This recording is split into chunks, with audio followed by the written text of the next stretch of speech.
New Yorkers have two words for congestion pricing: no thanks. The widespread opposition, something the watchdog group Reclaim Initiative intends to tap into, with a campaign to demand that Albany lawmakers repeal the measure forthwith. It does absolutely nothing to reduce congestion. That's the worst part, that it's a lie.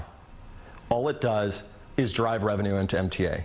And MTA is a black hole. The group critical of the fact that lawmakers acted without knowing what will happen. No details. Pass the buck on all critical decisions, including how much you'll be sought to enter Manhattan's business district below 60th Street, to a panel that won't be making its findings known until after they run for re-election. The repeal campaign includes radio ads targeting Senate Democrats like Long Island Senator Todd Kaminsky. Our legislators lied to us and sold us a bill of goods on congestion pricing. This has nothing to do with congestion and everything to do with taking more money from hardworking New Yorkers. Kaminsky told me by phone it's way too early to reject congestion pricing and that he intends to stay on top of it. The panel may be greedy and piggish and not treat the public with the respect it's due, but we're going to keep pushing that panel to do the right thing. Assemblyman David Weprin, who has opposed congestion pricing for a decade, says that when it comes to repeal, sign me up. The bill passed the Senate by a vote of 39 to 23, the Assembly by 85 to 59.